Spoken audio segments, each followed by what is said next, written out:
proud. It's my very, very first time, of course. At ito po, pinaghandaan ko for 3 years. Pinangarap ko po talaga to. Sinulat ko na po yung script. Kaya lang sa sobrang haba, hindi ko na binitbit kasi baka hindi po tayo matapos. So, share ko lang po sa inyo yung konting story ng buhay ko. Ayan, yun po lang ako ng bata ko. Ipinanganak po ako mahirap. So, yung talagang totoong mahirap na yung tipong kakain ka na lang, ipapakain mo pa sa mga kapatid mo. Yung tipong kailangan mabusog muna sila bago ikaw. Mahanga po kasi nag-separate yung parents ko kasi siguro 8 na kami magkakapatid. Sa kanila na-realize na hindi nila mahal yung isa't isa.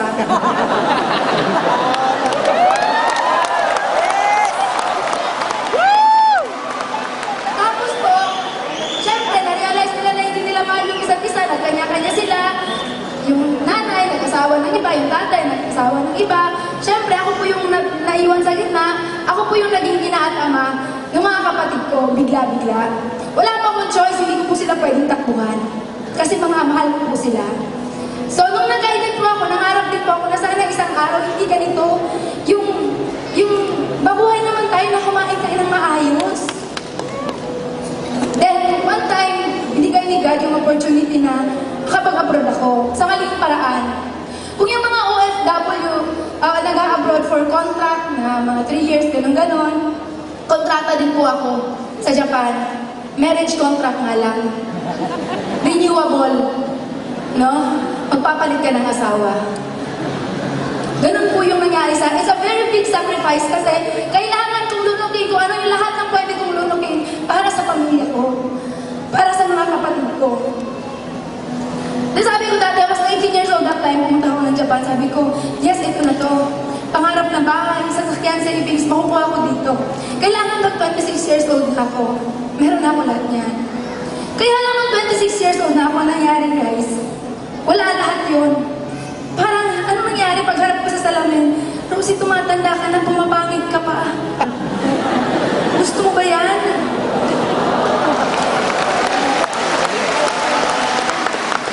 Walang babae na gustong humarap sa salamin. At titingnan yung sarili niya na, grabe, ang pangit-pangit mo. Walang babaeng ganun. Then that time, sabi ko, kakapanganak ko pa lang nung youngest ko, 3 months at that time, sabi ko, God, Ama, hingi naman ang opportunity, ginawa ko na lahat. No, kung butas ng parayo yung papasukin, pinasok na lahat dyan. Yung matinong opportunity naman ngayon na pwede makapagpabago ng buhay ko.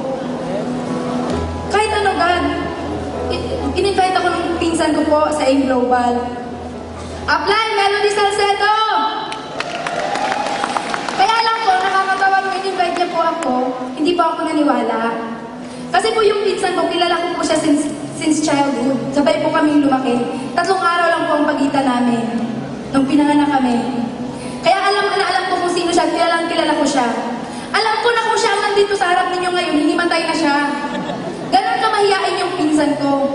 Kaya naniniwala kasi ako dati na ang networking kailangan maingay ka, madaldal ka, machika ka, maboka ka. Hindi ka yaman kung wala kang ganon. Kaya hindi ako naniwala sa pinsan ko. Pinalagpas ko yung 6 months. Until such time, humingi ako kay Ama na opportunity. Bumalik ulit na yung global pa rin. Pero this time naman, ang nag-invite na sa akin, si Apply Cliff Anthony Santillan, na nagkataon na apply naman ni Melody Salcedo. Yes, diba? Malak ka kay Apply, thank you. Siguro kanina sa mga shares, na-invite sila in person. Sa akin po kasi na-invite ako through online, Facebook. Then that time pa, hindi pa po ako marunong mag-computer. Kasi nung panahon po nang nag-graduate ako ng high school graduate lang po ako. Pero okay lang yun, wala sa pinag-aralan niya, nasa laman ng bulsa yan. High school lang po ako, pero nung nag-start po ako ng Facebook, ganun po, nasa ng X, nasa ng Y. Diba?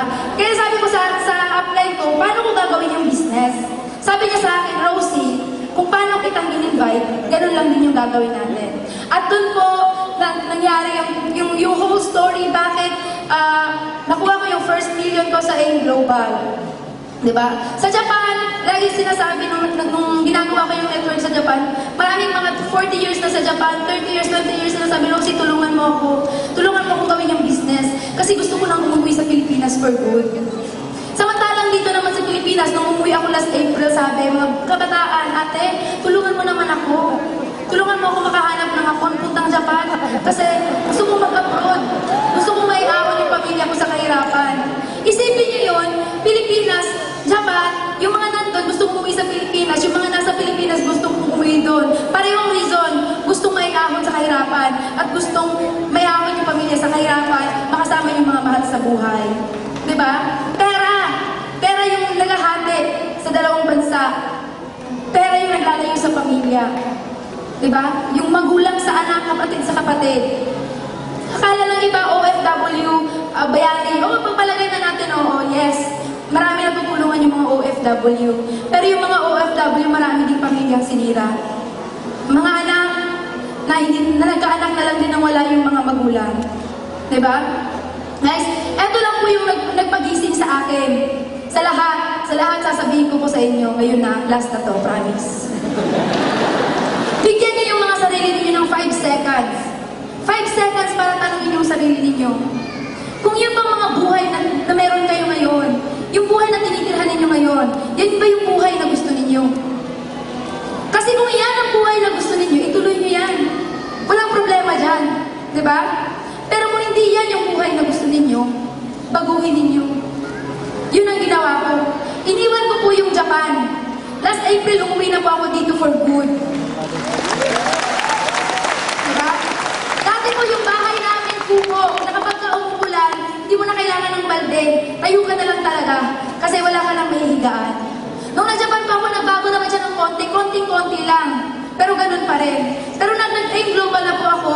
Binili ko po yung bahay namin ngayon ng mga anak ko dyan sa Davao, worth 4 million. Then last Wednesday lang po. Sabi ko, hahataw muna ako. After yung bahay, sabi ko, hahataw muna ako talaga. Mga 6 months pa bago ako maglalabas ng sasakyan.